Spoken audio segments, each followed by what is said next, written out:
Bacaan Ummul Furqan Al-Fatihah. A'udzu billahi minasyaitonir rajim. Bismillahirrahmanirrahim. Alhamdulillahi rabbil alamin. Ar-Rahmanir Rahim. Maliki yaumiddin. Iyyaka na'budu wa iyyaka nasta'in. Ihdinas siratal mustaqim. Siratal ladzina an'amta 'alaihim ghairil maghdubi 'alaihim waladdallin. Amin. InsyaAllah pada pagi ini kita akan tengok pada muka surat 417, surah yang ke-32, surah As-Sajdah, juzuk yang ke-21, bermula pada ayat yang ke-21 hingga ayat yang ke-30. A'udzu billahi minasy syaithanir rajim. A'udzu billahi minasy syaithanir Bismillahirrahmanirrahim.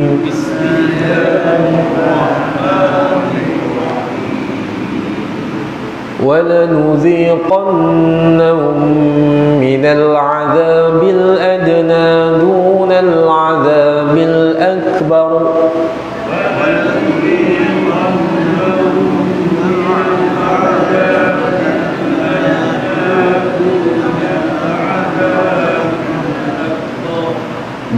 الْعَذَابِ الْأَكْبَرِ لَعَلَّهُمْ يَرْجِعُونَ.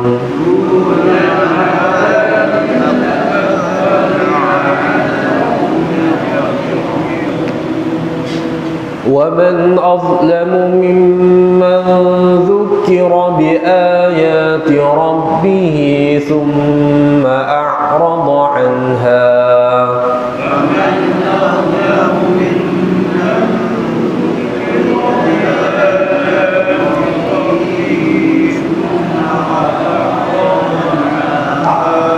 Inna minal mujrimina muntaqimun.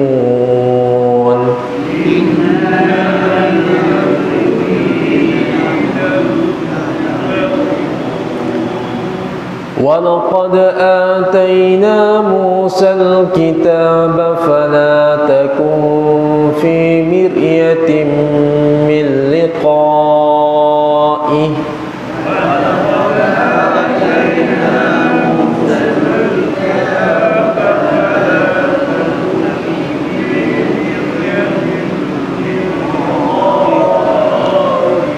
وَجَعَلْنَاهُ هُدًى لِبَنِي إِسْرَائِيلَ.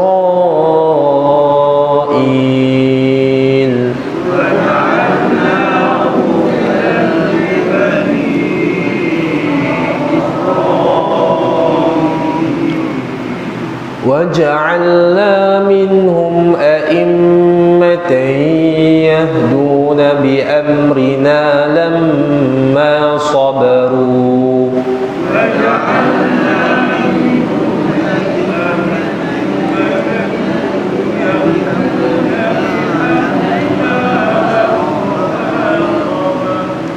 وَكَانُوا بِآيَاتِنَا يُوقِنُونَ.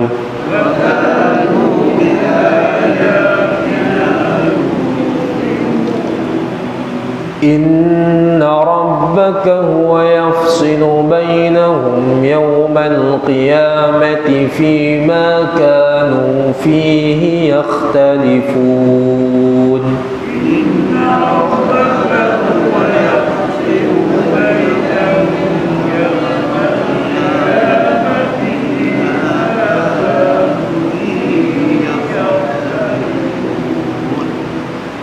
أَوَلَمْ يَهْدِ لَهُمْ كَمْ أَهْلَكْنَا مِنْ قَبْلِهِمْ مِنَ الْقُرُونِ يَمْشُونَ فِي مَسَاكِنِهِمْ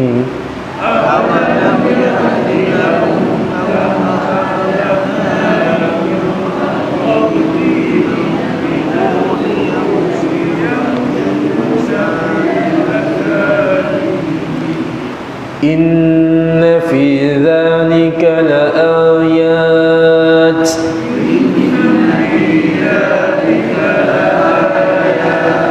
afala yasma'un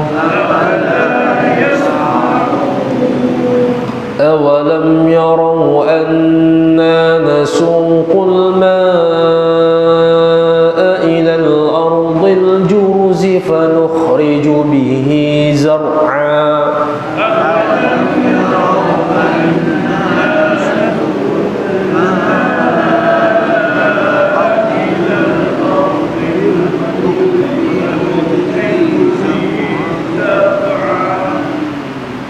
فنخرج به زرعا تأكل منه أنعامهم وأنفسهم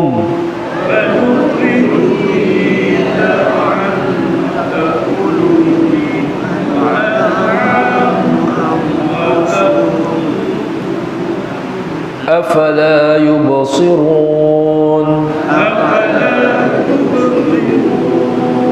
ويقولون متى هذا الفتح إن كنتم صادقين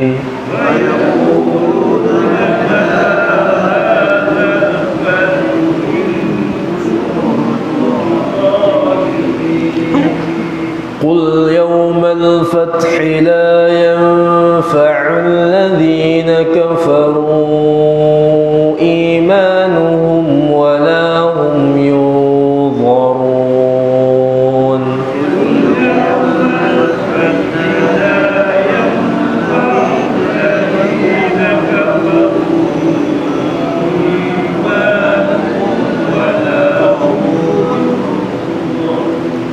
فأعرض عنهم وانتظر إنهم منتظرون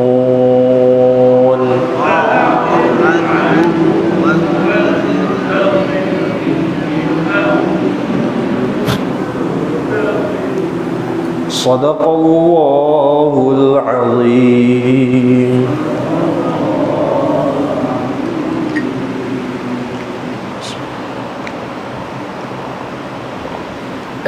Baik, InsyaAllah kita akan tengok sedikit terjemahan serta tafsiran yang kita boleh dapat daripada ayat yang ke-21 hingga ayat yang ke-30. A'udzu billahi minasyaitonir rajim. وَلَنُذِيقَنَّهُمْ مِنَ الْعَذَابِ الْأَدْنَى دُونَ الْعَذَابِ الْأَكْبَرِ لَعَلَّهُمْ يَرْجِعُونَ. Dan pasti kami timpakan kepada mereka sebahagian siksa yang dekat, yakni di dunia sebelum azab yang lebih besar di akhirat, agar mereka kembali ke jalan yang benar. Tuan-tuan dan puan yang dirahmati Allah, ayat yang ke-21 dan ayat yang ke-22 adalah kesinambungan daripada ayat yang ke-12 hingga ayat yang ke-20. Itu Allah Subhanahu wa taala membuat comparison, perbandingan antara orang mukmin dengan orang yang kafir. Lalu pada ayat yang 21 Allah taala memberikan peringatan awal bahawasanya orang-orang yang kafir ini mereka akan disiksa di dunia. Itu kalau kita tengok dalam tafsir Ibnu Katsir, pandangan daripada Ibnu Abbas mengatakan minal azabil adna. Azabil adna ni maksudnya azab yang terdekat. Antaranya diberikan malapetaka di dunia. Contohnya ditimpa penyakit, ditimpa musibah, ditimpa bala. Itu antara pandangan yang dibawa oleh Ibnu Abbas. Dalam tafsir Ibnu Katsir juga menceritakan beberapa pandangan yang lain. Antara pandangan yang lain bila menyebut tentang al-azabil adna, azab yang terdekat, merujuk kepada azab kubur. Azab kubur. Jadi ada dua pandangan lah. Jadi azab terdekat pertama musibah di dunia, macam penyakit ke apa-apa lah yang tak seronok, musibah. Dan yang kedua azab di kubur. Pasal apa Allah Ta'ala buat macam tu? Dan kemudian Allah Ta'ala kata apa? Dunal azabil akbar. Maksudnya sebelum nak jumpa azab yang besar, azab yang teruk, yakni azab akhirat, maka Allah memberikan muqaddimah. Tu muqaddimah kepada azab yang terdekat tu dulu. La'allahum yarji'un, agar mereka kembali ke jalan yang benar. Sebenarnya peringatan ini Allah Ta'ala berikan kepada mereka sebagai untuk menakut-nakutkan mereka agar mereka kembali ke jalan Allah.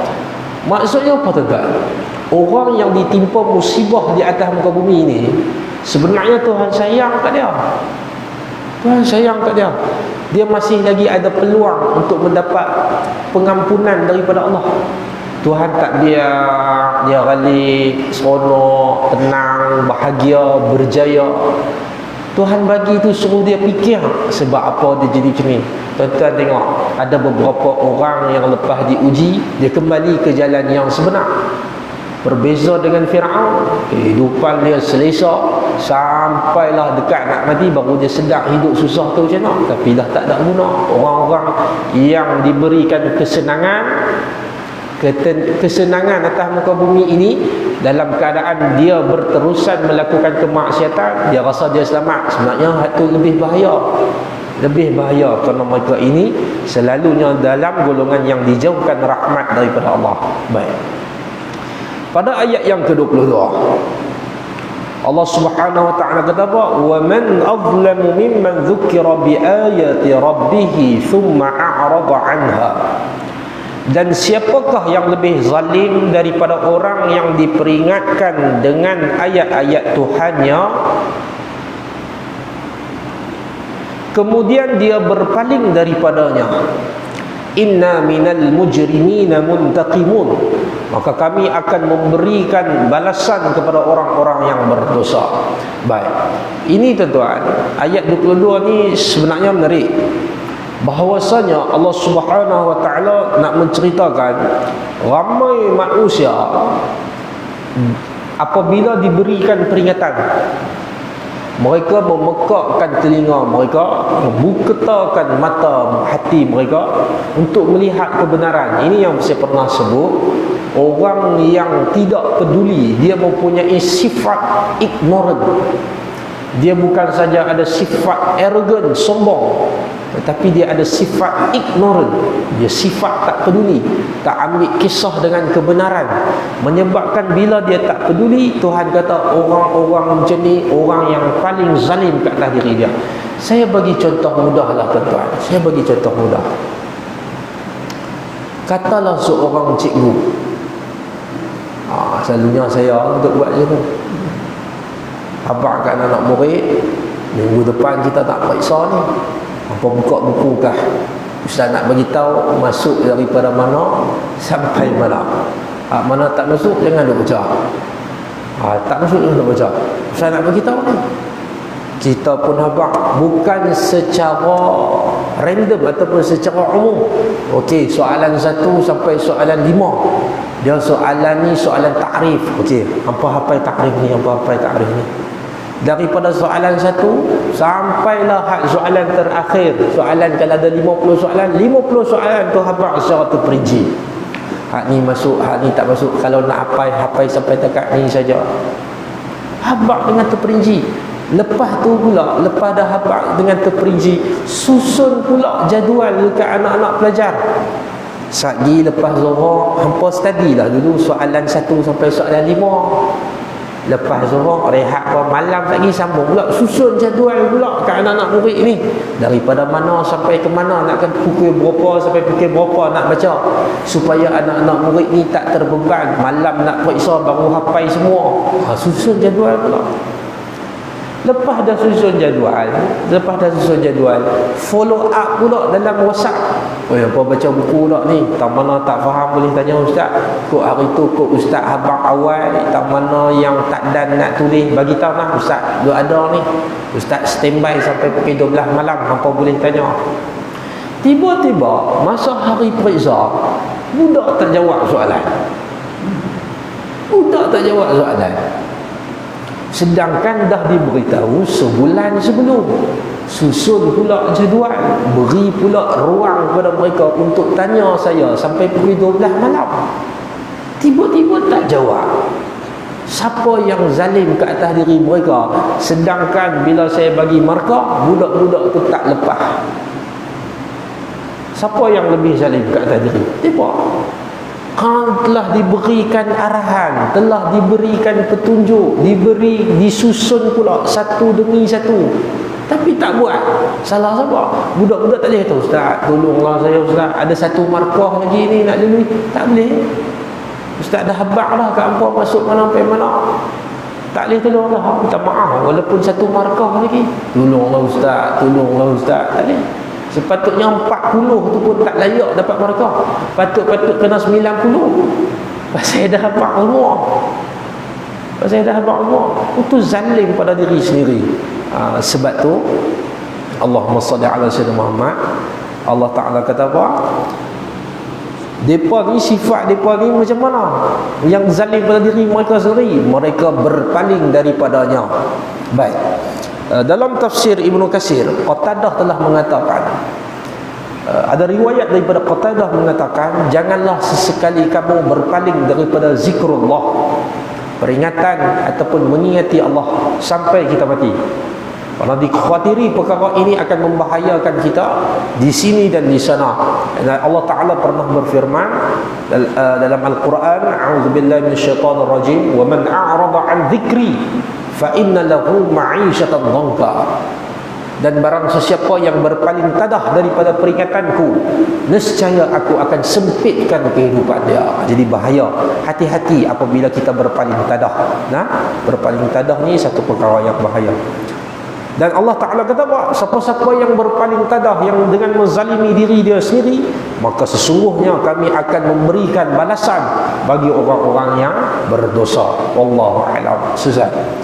Pada ayat yang ke-23 hingga ayat yang ke-30, Allah Subhanahu wa Ta'ala nak menceritakan berkenaan tentang awamirillah, perintah-perintah Allah untuk menerima Al-Quran tanpa sebarang keraguan. Walaqad atayna Musal kitaba fala takun fi miryatin min liqa'ih. Ni. Dan sesungguhnya telah kami anugerahkan kitab Taurat kepada Musa, maka janganlah engkau wahai Muhammad ragu-ragu menerimanya, yakni Al-Quran. Wa ja'alnahu hudan li bani Israil, dan kami jadikan kitab Taurat itu sebagai petunjuk bagi Bani Israel, yakni sebagaimana telah diberikan Taurat kepada Nabi Musa, begitu juga diberikan kepada Nabi Muhammad SAW. Dan sebagaimana Taurat dijadikan petunjuk bagi Bani Israel, maka Al-Quran dijadikan petunjuk sebagai umat Nabi kita. Baik, tuan-tuan dan puan yang dirahmati Allah, ayat ni, terjemahan ayat ni ada perbezaan sedikit dari segi tafsiran yang dibawa oleh Al-Imam Ibnu Katsir. Namun terjemahan ini tak salah lah. Saya bawa daripada Ibnu Katsir dulu. Dalam tafsir Ibnu Katsir pada ayat yang ke-23 ni, ayat 23 ni lah, ayat 23 ni, bila Tuhan sebut walaqad atayna Musal kitaba fala takun fi miryatin min liqa'ih ni, kami telah mempertemukan, kami telah dan bahasa mudah macam ni, hai Muhammad, jangan ragu-ragu dengan pertemuan kamu dengan Musa. Satu terjemahan lain lah. Dalam tafsir Ibnu Katsir nak cerita, Allah Ta'ala katakan Nabi Muhammad, hai Muhammad, jangan kamu ragu-ragu dengan pertemuanmu dengan Musa. Apa maksud kat sini? Maksud dekat sini pada ayat yang ke-23, Allah Ta'ala nak menceritakan peristiwa diisrakan Nabi. Apabila Nabi diisrakan, Nabi naik pada setiap lapisan langit, Nabi bertemu dengan Nabi Allah Musa. Nabi bertemu dengan Nabi Allah Musa. Ketika bertemu dengan Nabi Allah Musa, jumpa Nabi Musa ni, Tuhan nak abangkan Nabi, hai Muhammad, jangan ragu-ragu pertemuan hang dengan Musa. Ini adalah pertemuan yang sebenar. Maksudnya apa tuan-tuan? Nabi sebelum ni, apabila Nabi down, Nabi gelisah, bukan gelisah, Nabi lemah semangat, maka turun ayat-ayat yang berkenaan cerita tentang kisah Nabi Musa, hidup susahnya Nabi Musa. Jadi selama ni Nabi duk dengar je cerita pasal Nabi Musa, kesusahan dia, kepayahan dia melalui ujian-ujian ni, dan dia berjaya. Apabila diisrakan, Allah nak memberikan keyakinan yang lebih, bukan kata Nabi tak yakin. Allah Ta'ala nak bagi lebih semangat. Sebelum ni hang duk dengar je cerita pasal Musa. Nah, ni aku bagi hang jumpa terus dengan Musa. Tuan empunya badan yang selama ni aku duk cerita pasal dia. Lalu bahasa mudah dia, Tuhan kata pertemuan hang ketika diisrakan ini, jangan duk ragu-ragu, ini pertemuan yang sebenar. Itu cerita terjemahan dan tafsiran dalam tafsir Ibnu Katsir. Berbeza dengan terjemahan dalam ni, bila Tuhan kata apa yang Musa terima daripada Taurat, Musa jangan ragu-ragu. Musa pun tak pernah ragu-ragu. Jadi seperti mana kami berikan Taurat kepada Musa, begitu juga engkau Muhammad, kami berikan kepada engkau Al-Quran. Jangan engkau ragu-ragu menerima Al-Quran, mana Musa terima pun tanpa ragu-ragu. Dan kami jadikan Taurat itu petunjuk bagi Bani Israel, kerana pada asal muasalnya Taurat ini adalah diturunkan untuk Bani Israel. Selesai dekat tu. Baik. Pada ayat yang ke-24, wa ja'alna minhum a'immatan yahduna bi amrina lamma sabaru, dan kami jadikan di antara mereka pemimpin-pemimpin yang memberi petunjuk dengan perintah kami selama mereka sabar. Yakni sabar di sini ialah sabar dalam menegakkan kebenaran. Mereka meyakini ayat-ayat kami. Baik. Ayat yang ke-24 ni nak cerita apa? Ayat 24 ni adalah kesinambungan daripada ayat yang ke-23. Allah Ta'ala nak cerita, ayat 23 tadi Tuhan kata Taurat diturunkan kepada Bani Israel. Pada ayat yang ke-24 Tuhan kata kami jadikan pemimpin, yakni kalangan Bani Israel, di kalangan Bani Israel daripada pemerintah. Ada pemerintah supaya mereka ni bersabar. Sabar ni sebab apa tuan? Ketika itu Bani Israel diuji dengan keduniaan, dalam menegakkan kebenaran. Ni menarik. Ketika tu tuan, Taurat masih lagi terpelihara. Daripada tahrif wa tabdil, daripada diseleweng dan ditukar. Kenapa masih lagi dipelihara? Kerana dalam tafsir Ibnu Katsir sebut mereka ini sabar dengan kerenah ataupun ujian-ujian duniawi untuk mereka selesa atas muka bumi. Boleh je kalau bahasa mudah, kalau mereka nak selesa atas muka bumi, mereka seleweng lah masa tu. Tapi disebabkan mereka bersabar dalam ujian-ujian dunia ni, maka mereka berjaya. Sebab tu dalam tafsir Ibnu Katsir pada ayat yang ke-24 ni tuan, berkenaan tentang sabar, Imam Ibnu Katsir meriwayatkan susur jalur sanad yang agak panjang. Riwayat kata daripada Sayyidina Ali. Sayyidina Ali karamallahu wajhah pernah berkata, sabar itu seumpama kepala. Sayyidina Ali ni tuan-tuan, dia digelar sebagai pintu khazanah, gerbang ilmu. Antara sahabat yang paling cerdik di kalangan para sahabat adalah Sayyidina Ali. Sebab tu kalau kita dengar kata-kata Sayyidina Ali ni, dia penuh dengan hikmah. Hikmah ni bijaksana, bukan senang orang ada hikmah ni. Di Sayyidina Ali ni kata-kata dia ni penuh dengan hikmah. Kata Ali karamallahu wajhah, sesungguhnya sabar ini adalah kepala, umpama kepala manusia. Jadi kalau tak ada sabar, umpama manusia tu mati. Sebab tu dalam kehidupan kita ni, nak berjaya atas muka bumi, nak selamat atas muka bumi dan akhirat, maka kena ada sabar. Tuan tengok, yalah, tanpa sabar manusia akan bertindak di luar kawalan. Tuan tengok baru ni naik viral Viral lah ni macam-macam. Kadang saya nak bawa kereta pun takut kan, pasal kamera ni di mana-mana, kadang orang rakam.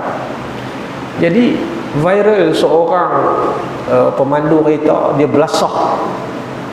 belasah pemandu pembonceng motor yang duk bawa makanan, disebabkan orang hak bawa motor tu terlanggar kereta dia, disebabkan tak sabar. Naknya benda boleh selesai dengan sembang je, tapi nak juga tumbuk. Akhirnya di mana orang yang menumbuk tu? Duduk dalam. Maka sebab tu sabar ni, kata Sayyidina Ali radhiyallahu wajhah, dia macam kepala. Sayyidina Ali tak kata macam tangan.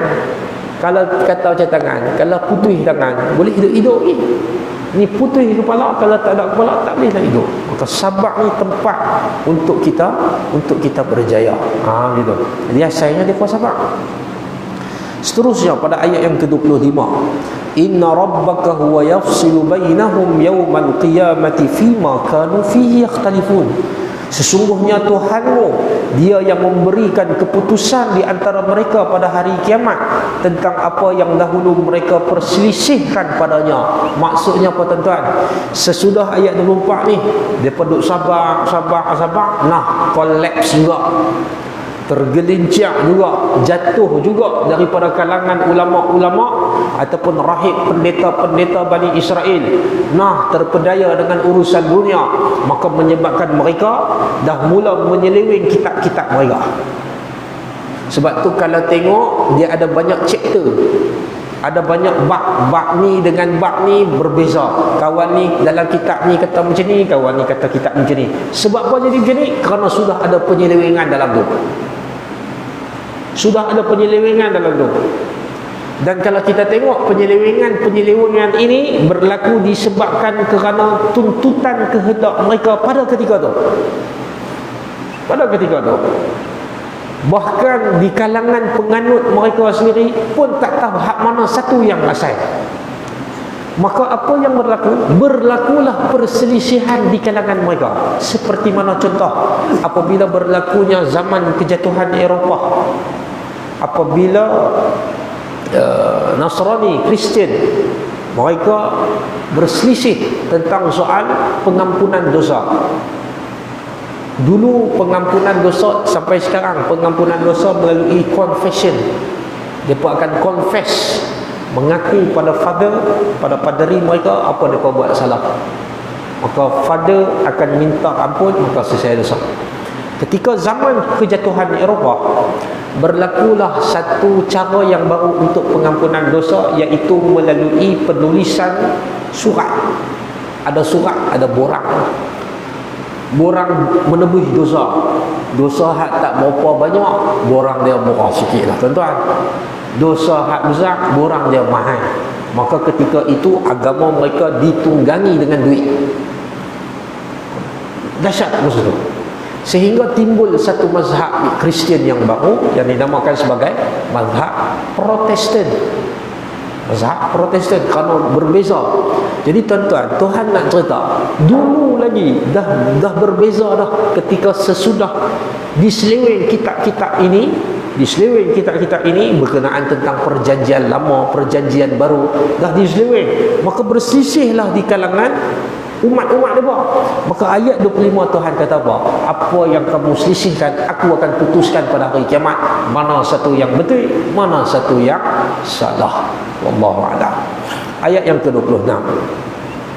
Awalam yahdilahum kam ahlakna min qablihim minal qurun yamshuna fi masakinihim inna fi dhalika laayat afala yasma'un. Dan tidakkah menjadi petunjuk bagi mereka betapa banyak umat-umat sebelum mereka yang telah kami binasakan, sedangkan mereka sendiri berjalan di tempat-tempat kediaman mereka itu. Sesungguhnya pada yang demikian itu terdapat tanda-tanda kekuasaan Allah. Afala yasma'un. Apakah mereka tidak mendengarkan, yakni memperhatikan? Baik. Tuan-tuan dan puan-puan yang dirahmati Allah Subhanahu wa taala. Pada ayat yang ke-26 ni Tuhan nak, kalau kita kata bahasa kita ni, Tuhan nak beli tempat-tempat yang kita lalu selama ni tuan-tuan, bumi yang kita duk lalu selama ni, kita tak tahu tuan-tuan sebenarnya sebelum kita duduk sini siapa yang dah duduk. Dan kita perlu kenang kembali bila kita kaji balik qasasul Quran, kisah-kisah di dalam Al-Quran, Allah telah menceritakan banyak kali kepada kita bahawa dunia ini sudah diset semula banyak kali. Dengan dibinasakan satu umat, digantikan dengan satu umat. Maksudnya geografi keadaan bumi ni sebenarnya dah macam-macam dah, rupa bentuk dah berubah. Tuhan abang, tidakkah kamu memperhatikan kawasan-kawasan yang kamu lalu dulu ni ada orang? Contoh, antara contoh yang saya tahu lah, di Laut Mati, Bahrul Mayyit di negara Jordan, dulu ni ada orang situ, ada orang. Tak perhatikah dulu ni sebelum jadi tanah yang macam ni, sampai dalam laut ikan apa pun tak ada, binatang apa pun tak boleh nak hidup. Dulu ni ada orang sini ni, yang hampa duk lalu ni ada orang. Tidakkah kamu perhatikan bagaimana kami binasakan sehingga kan kamu rasa tempat ni dulu tak ada orang, walau dulu ada orang diami tempat ni. Tuhan nak suruh kita beringat bahawasanya boleh jadi rumah yang kita duduk sekarang ni, negara dan negeri yang kita duduk sekarang ni, dia boleh je buat macam mana yang berlaku pada umat-umat sebelum ni, dibinasakan, dilenyapkan, sehingga seolah-olah tanah yang kita duduk lah ni macam kita tak bisa duduk. Dia boleh buat kalau dia nak. Bukan dia tak bisa buat, dia bisa buat. Jadi Tuhan kata apa? Apakah kamu tak perhati semua-semua ni? Sebab tu dalam satu ayat dalam surah Al-Hajj ayat yang ke-46, saya quote sikit dalam ayat 46 surah Al-Hajj, Tuhan kata, "Faka'ayyin min qaryatin ahlaknaha wa hiya zalimatun fa hiya khawiyatun 'ala 'urushiha wa bi'rin mu'attalatin fatakunu lahum qulubun ya'qiluna biha." Wa bi'rin mu'attalatin wa qasrin mashid afalam yasiru fil ardi fatakuna lahum qulubun ya'qiluna biha aw adhanun yasma'una biha fa innaha la ta'mal absar walakin ta'mal qulub allati fis sudur. Kata Allah, berapa banyakkah kota-kota yang kami telah binasakannya, yang penduduknya dalam keadaan zalim, maka tembok-tembok kota itu roboh menutupi atap-atapnya, dan berapa banyak pula sumur yang telah ditinggalkan dan istana yang tinggi, maka apakah mereka tidak berjalan di muka bumi? Tuhan nampak sebelum ni ada istana, istilah kita sebut skyscrapers lah, bangunan pencakar langit. Kita duk rasa bangunan pencakar langit kita, Burj Khalifah tu lah hak paling tinggi dalam sistem ketamadunan manusia. Boleh jadi Burj Khalifah yang kita duk rasa hak tu paling tinggi dalam sistem ketamadunan manusia, boleh jadi sebelumnya ada hak lebih tinggi pada tu. Hak tu saja pun Tuhan dah binasa, sampai kita tak tahu tang mana dulu dia bisa duduk. Ini ayat beringat. Tuhan suruh kita beringat, Tuhan suruh kita belajar. Ayat yang ke-27, ayat yang ke-27, awalam yarau anna nasuqul ma'a ila al-ardil juruzi fanukhriju bihi zar'an ta'kulu minhu an'amuhum wa anfusuhum afala yubsirun. Dan tidakkah mereka melihat bahawa kami mengarahkan awan yang mengandung air ke bumi yang tandus, lalu kami tumbuhkan dengan air hujan itu tanam-tanaman sehingga haiwan-haiwan ternakan mereka, dan mereka sendiri dapat makan daripadanya, maka mengapa mereka tidak mahu memperhatikan? Baik, ayat ni tuan-tuan, Allah Ta'ala nak cerita pula kebesaran dia dalam mentadbir. Tadi Tuhan cerita kebesaran dia dalam membinasakan, yakni kebesaran dia dalam mencipta dan mentadbir. Tuhan kata, Siapa yang duk bagi gerak awal ni? Sampai awal ni boleh menurunkan hujan, sampai hujan ni boleh menyuburkan tanam-tanaman, sampai bila kesan daripada tanam-tanaman ni subur, binatang ternakan hampa boleh makan sehingga sihat-sihat. Kemudian hampa pula makan daripada binatang ternakan hampa. Siapa yang buat semua ni? Dalam surah Al-Kahfi ayat yang ke-8, Allah Subhanahu wa taala berfirman, a'udzubillahi minasyaitonir rajim, wa inna laja'iluna ma 'alaiha sa'idan jurza, iaitu dan sesungguhnya kami benar-benar akan menjadikan pula apa yang di atasnya menjadi tanah rata lagi tandus. Maksudnya tuan-tuan, Allahumma shalli ala Muhammad, dalam hal ni Tuhan nak cerita tanah yang tandus, tanah yang kering, bumi yang tak ada hijau, dia boleh buat semua kerja dia. Dan kalau tuan-tuan perhatikan hujung ayat 27, Tuhan kata apa? Afala yubsirun, apakah kamu tidak perhatikan? Ini menarik. Dalam kalimah bahasa Arab, melihat ni ada dua perkataan. Sebenarnya ada tiga, saya syarah dua saja. Pertama nama dia an-nazar, nun dha ra, nazar. Nazar ni pun melihat. Yang kedua basar, ba sad ra, basar. Basar pun melihat. Jadi apa beza melihat nazar dengan melihat basar? Baik. Kata ulama bahasa, an-nazar ru'yatul asya' min duni istikhdamil aql. Nazar ni maksud dia melihat tapi tanpa fikir. Tengok macam tu saja. Tu nazar.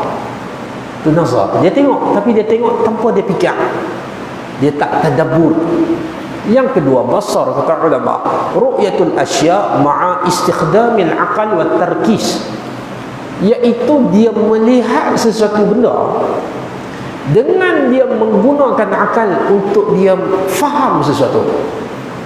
Jadi Tuhan tak sebut afala yunzirun, Tuhan sebut afala yubsirun. Tuhan nak kita perhati dengan kita fikir, bagi hubung kait sama mata dengan otak kita ni. Ini poin yang besar ni. Poin yang besar. Selesai. Seterusnya pada ayat yang ke-28, ayat yang ke-28. Baik.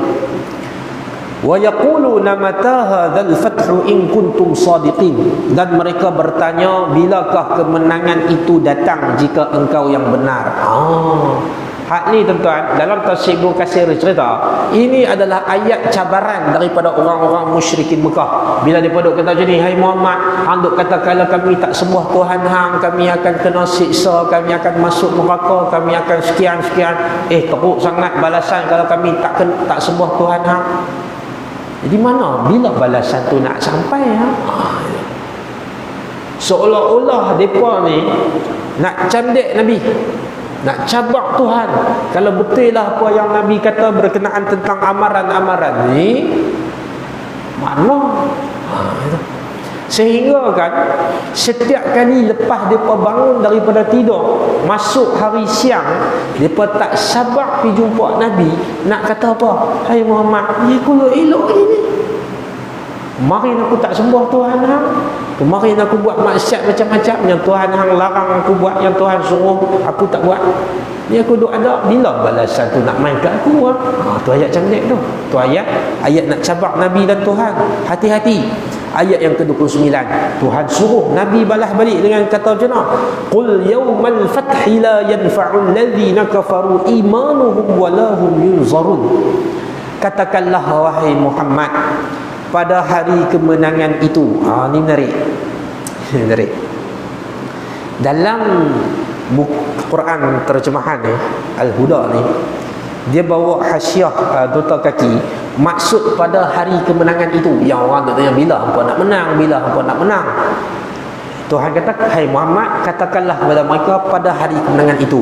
Ditakwilkan, ditafsirkan hari kemenangan itu dalam Quran ni, dia bagi tahu sama ada hari kiamat atau kemenangan dalam perang Badar atau penaklukan kota Mekah, Fathu Mekah. Okey. In kuntum sadiqin. Sorry. walahum yuzar. Katakanlah pada hari kemenangan itu tidak berguna lagi pada orang kafir keimanan mereka, dan mereka tidak pula diberi tempoh. Baik, cerita tadi ayat 29 ni Tuhan suruh Nabi jawab balik bila orang tanya bila hangpa nak menang. Tuhan kata cakap hari nak menang tu. Bila Tuhan cakap hari nak menang tu, ada 3 pandangan. Bila yang kata hari menang? Pandangan yang pertama kata perang Badar. Kan perang Badar Kubra kita menang. Pandangan pertama. Pandangan kedua mengatakan hari kemenangan itu adalah Fathu Makkah, hari pembukaan kota Makkah. Dalam tafsir Ibnu Katsir kata, kedua-dua pandangan ini yang merujuk kepada hari kemenangan, iaitu perang Badar dengan pembukaan kota Mekah. Kedua-dua hari ini yang ditakwilkan ataupun ditafsirkan, dua hari ini kata Imam Ibnu Katsir dia tak solid, jauh daripada kebenaran. Ada berapa sebab? Jauh daripada kebenaran. Antara sebab dia ialah apa? Kalau tuan-tuan perhatikan, la yanfa'ul ladzina kafaru imanuhum walahum yunzarun. Kalau hari Tuhan kata pada hari kemenangan tu amalan ibadat mereka tak terima, pengampunan tak terima. Sedangkan kalau kita kata hari kemenangan tu adalah hari pembukaan kota Mekah, kan ramai orang masuk Islam, kan ramai orang dah bertaubat. Tapi sebab apa diterima taubat dan keislaman mereka? Maksudnya bukan hak tu. Jawapan dia ialah hari kemenangan itu adalah hari kiamat. Jawapan dia hari kiamat. Sebab hari kiamat memang kalau siapa taubat masa tu, siapa nak buat amalan masa tu, memang dah tak terima dah. Jadi pandangan yang paling tepat, katakanlah kepada Muhammad, kepada mereka, hari kiamat, tunggulah hari itu, yakni hari kiamat, hari kemenangan kami. Kemudian ayat yang ke-30, fa'arid anhum wantazir innahum muntazirun. Maka berpalinglah engkau daripada mereka. Maka berpalinglah engkau daripada mereka dan tunggulah, sesungguhnya mereka juga menunggu, yakni Nabi Muhammad sallallahu alaihi wasallam disuruh menunggu kemenangan di atas orang kafir dan kehancuran mereka. Baik, ayat yang ke-30 ni Tuhan pesan kat Nabi Muhammad dan orang-orang yang beriman, jangan duk dengar sangat hasutan-hasutan mereka. Paling jangan duk dengar. Kalau mereka duk cabak bukan-bukan ni, Allah biarkan mereka. Tapi habaq kat mereka, seperti mana kamu tunggu azab-azab tu, kami juga tunggu. Mereka ni tunggu pasal tak yakin. Kita orang yang beriman tunggu pasal yakin.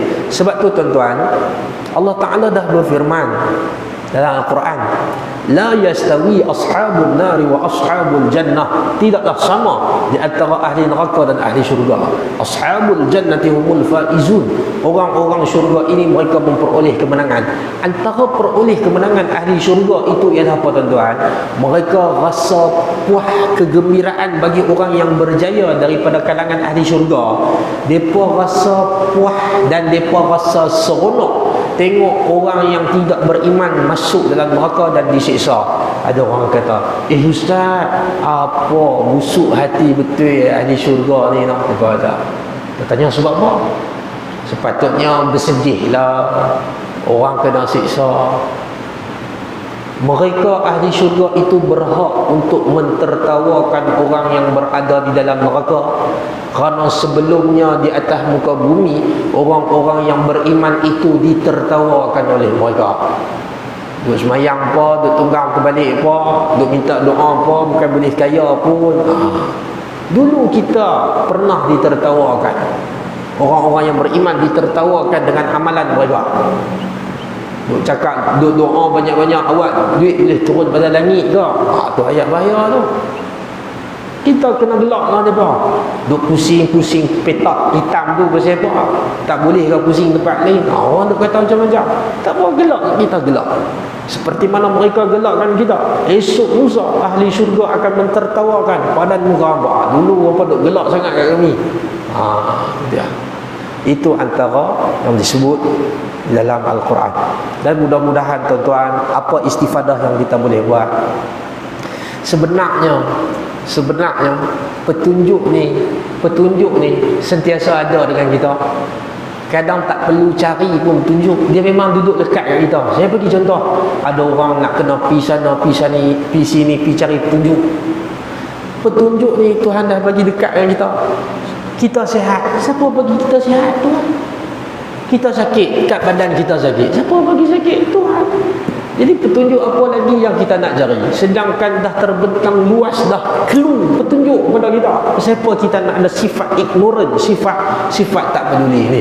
Jadi mudah-mudahan dengan petunjuk-petunjuk yang ada tidak menjadikan kita sombong untuk kita menilai kebenaran itu dengan mata hati kita, supaya kita tidak tergolong dalam kalangan orang-orang yang rugi.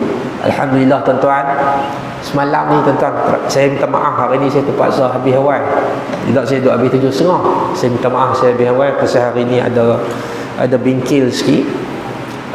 Semalam ni lepas saya study tafsir ni, saya duduk tengok surah kita, kalau Quran kita muka surat 418 kan, 418. Saya duduk kira balik ada berapa lagi muka surat yang tinggal. Ada lagi 200 muka surat. 200 muka surat tu termasuk nanti kat juzuk 30 tu kita buat satu surah sekali satu lah. Dia tak boleh bantai semuka macam lah, dia akan ikut setiap surah pula.